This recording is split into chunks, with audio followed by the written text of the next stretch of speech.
ازيكم عاملين ايه؟ ان شاء الله يا رب تكونوا بخير. قبل ما نبدا الفيديو صلي على الحبيب قلبنا يطيب، اللهم صل وسلم وبارك عليك يا حبيبي يا رسول الله.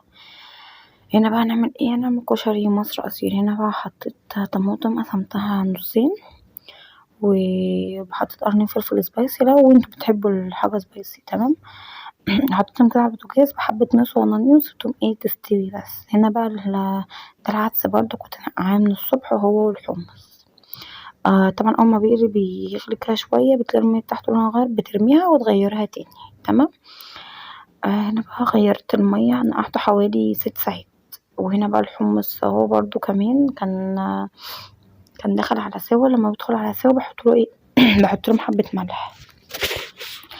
هنا بقى بعمل البصل ده، وبقطع بصلتين كده وبسيب العنقود بتاعها ده عشان اعرف امسكها كويس على المقشره، يعني منشش العنقود بتاعها من فوق، يعني نسيب الايد بتاع تحت. هنا طبعا المقشره، لو ما عندكش مقشره هتعملي بالسكينه، هتقطعي جوانح. تمام. تمام.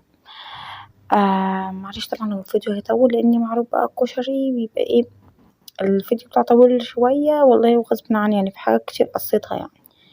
ف... فطبعا سامحوني وكده. هنا بقى كنت عاوزه اوريك يعني عن المقشره يعني بيتبشر ازاي. بس بقى انا حاولت اثبت الموبايل على اي حاجه في المطبخ عشان اوريكم. طبعا البصلتين دول بيعملوا كميه كبيره جدا، لما بيتبشروا بالمبشره بيعملوا كميه حلوه يعني. تمام. عملوا تمام تمام تمام. طبعا اول حاجه يعني تنزلوا كده تكتبوا في الكومنت صلوا على الحبيب قلبنا يطيب، وعلى شفيعنا ومحمدنا رسول الله تصلوا عليه. متنسوش بقى تكتبوا تصلوا عليه في الكومنتات. وطبعا تسلم ايديكم على كل كومنت بتكتبوه. هنا بقى طبعا بقول لكم الحته الصغيره دي في الاخر باخدها كده من كل جنب وبشورها برضو بتتبشر، ما تقولش لا البصل غالي يا جماعه، ده كنز هنرمي ليه. فطبعا ما بنرميش اي حاجه، احنا بنبشره كله يعني بنبشره ما بنرميش حاجه. فطبعا هتشوفوا بقى كميه البصلتين عملوا معايا كميه حلوه. هنا بقى احط معلقتين نشا على معلقتين زيت. مش متوفر نشا نحط دقيق. ساعات ما بيبقاش عندي آه، دقيق وبعمل نشا عادي. ساعات مبقاش عندي نشا بعمل دقيق عادي وبتطلع برضه عادي، هي نفس نفس بيبقى نفس الكريسبي يعني. هتشوفوا دلوقتي هنمسك بقى نفرهده كده، نفرهده نفرفره على نشبعه يعني نخليه كله يشرب من النشا والدقيق كويس قوي. يعني كنت طبعا بقى حاطين زيت فيها طاسة فيها زيت. هو انا مش عارفه، انا مش مركزه ليه، بس خير خير. هنا بقى نحط، بصوا زي ما انتوا شايفين كده كل بقى خلاص الدقيق والنشا اما بيدخلوا فيه بقى يعني ما استغفر الله العظيم يا رب.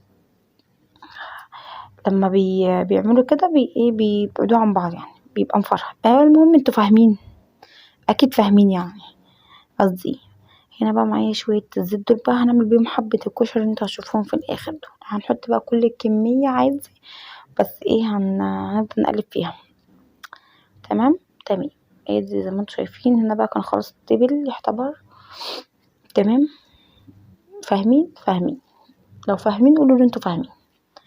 هنقلب بقى كده كل الكميه، يعني مش ان احنا نسيبها ونروح نيجي، لا كده خلاص بقى. هنا اللي هو كان خلاص لازم ان انا اطلع. بصوا مش محتاجه ان انا اتكلم، هو بيتكلم عن نفسه. بصراحه المبشره دي من ساعه ما جبتها وهي اختراع في عمل البصل او الورد زي ما انتوا بتقولوا. هناخد بقى حبه زيت كده محترمين عشان نعمل الرز بتاع الكشري. هننزل بقى كده بحبه بتاع عادي. دي البصل هنحط بقى كوبايه شعريه كده معتبره، وده عدس اصفر على على الرز. هنغسله بقى طبعا كذا مره. وهنا بقى بحمص الشعريه بتاعه الكشري قوي، مش بحرقها بحمصها قوي. جربوه اقسم بالله يعني مش عارفه اقول لكم والمصحف جربوه وشوفوا الطريقه هتعجبكم ولا لا، ان انتوا هتقولوا احلى من بتاع المحلات 100 مره. هنا بقى خلاص زودت وحطيت شويه كمون. وهنا بقى هضرب القوطه بالقرن الفلفل واسيبه لما يتشرب. بس بزوده ميه سخنه وبحطله شويه كمون وشويه ملح. هنا بقى احط حته تومه، طبعا خدت الطماطم ضربتها، واحط بقى حبه حوالي 3 معالق. سوري، معلش معلش، يرحمكم الله منا ومنكم. هنحط بقى حبه طماطم كده وهنسيبها بقى ايه، يعني تقلب شويه. بعد كده الموضوع بقى ايه، ندخل على دور برد. هنحط بقى هنا شويه الطماطم، نحط شويه زيت من بتاع البصل، ونحط التومه اللي احنا دقيناها وهنحمرها، وبعد كده هننزل عليها بالطماطم اللي احنا ايه عصرناها. تمام، ادي كده عملنا الرز وعملنا العدس والحمص وعملنا الورد. واحط بقى هنا شوية سكر، بابريكا، كمون اهم حاجة، كمون، فلفل اسمر، ملح. ماشي، بتاخد قلبتين 2 وبنطفي عليها عشان اوريدي البتاع اصلا مستوية القوطة. هنا بقى عندي كان شوية كده، كل ما بيفيد حبة مكرونة في الكيس بقوم مجمعاهم مع بعض. ايه ده، فين يا جماعة، والله كنت جايبه وانا بسلق المكرونة، مش عارفة راحت فين. كويس، مش مهم. عارفين سلق المكرونة، نحط شوية مية سخنة وشوية ملح وتتسلق، نصفيها. هنا بقى دي طبعا خلاص بقى، زي ما انتم شايفين هنا بقى الصلصة اهيت، والرز ماشي، والحمص والمكرونة،